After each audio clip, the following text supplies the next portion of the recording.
കർത്തൃദിനം ശ്രേഷ്ഠദിനം ആരാധനക്കൊരു ശുദ്ധദിനം hallelujah ഗാനം പാടി ഹൃദയങ്ങൾ വാഴ്ത്തിടാം. കർത്തൃദിനം ശ്രേഷ്ഠ ദിനം 105ാമത് വാരാന്ത്യത്തിലേക്ക് ഏവർക്കും സ്വാഗതം. പിതാവായ ദൈവം ഒന്നുമില്ലാതിരുന്ന ആദിമ ശൂന്യതയിൽ ഉണ്ടാകട്ടെ എന്ന വാക്കിനാൽ സകലത്തിനും അസ്തിത്വം കൊടുത്തു. തൻ്റെ ഛായയിലും സാദൃശ്യത്തിലും മനുഷ്യനെ സൃഷ്ടിച്ചു.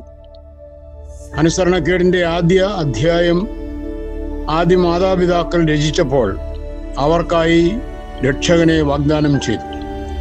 നമ്മുടെ കർത്താവിൻ്റെ മനുഷ്യാവതാരത്തിലൂടെ ദൈവത്തിൻ്റെ സ്നേഹവും കരുണയും പൂർണ്ണരൂപത്തിൽ പ്രത്യക്ഷമായി.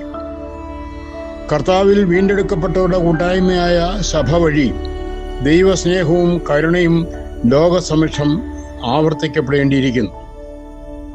ദരിദ്രന്റെ രോദനത്തിനു മുമ്പിൽ കാതു തുറക്കുവാനും നിസ്സഹായന്റെ നിലവിളിയുടെ മുമ്പിൽ പ്രവർത്തന നിരതരാകുവാനും നമുക്ക് ബാധ്യതയുണ്ട്. ഒരു പടി അരിയിൽ നിന്നും ഒരു പിടി അരി മാറ്റിവെക്കുവാനുള്ള മനസ്സ് നമുക്കുണ്ടോ?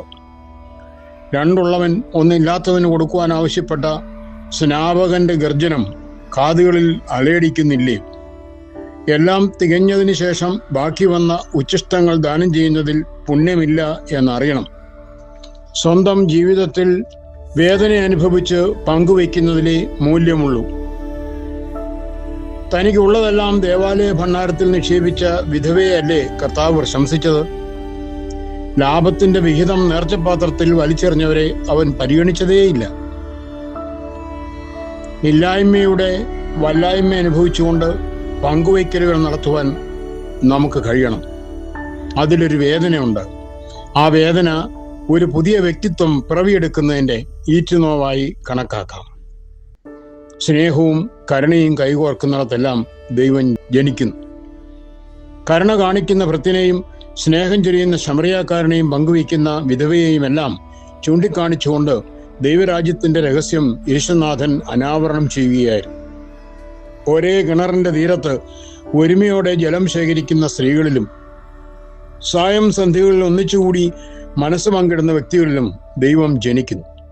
വൃദ്ധനായ മനുഷ്യൻ കടന്നു വരുമ്പോൾ ബസ്സിനുള്ളിലെ സ്വന്തം ഇരിപ്പിടം ഒഴിഞ്ഞു കൊടുക്കുന്ന യുവാവിലും പാതയോരത്തെ പാവങ്ങൾക്ക് അന്നന്ന് വേണ്ട ആഹാരത്തിന്റെ അംശം പകുത്തു കൊടുക്കുന്ന മനസ്സുകളിലും ദൈവം ജനിക്കുന്നു. ഫാദർ ഡാമിയനും മദർ തെരേസയും എല്ലാം തങ്ങളുടെ ജീവിതങ്ങളിൽ ദൈവത്തിന് മനുഷ്യാവതാരം നടത്തുവാൻ അവസരം കൊടുത്തവരാണ്. പ്രിയമുള്ളവരെ, നമുക്കും ആ ദൈവ കരുണ പ്രവർത്തിപ്പാൻ തക്കവണ്ണം വാതിലുകൾ തുറന്നു കൊടുക്കണ്ടേ? നമുക്കും ദൈവത്തിൻ്റെ വഴിയിലൂടെ സഞ്ചരിപ്പാൻ സാധിക്കണ്ടേ? ഈ സന്ധ്യ ഈ ചിന്തകൾ നിങ്ങളിൽ പരിലസിക്കട്ടെ. ആശംസകൾ നേരുന്നു. നിങ്ങളുടെ ജോൺ പോൾ കോറപ്പിസ്കോപ്പ അച്ഛൻ.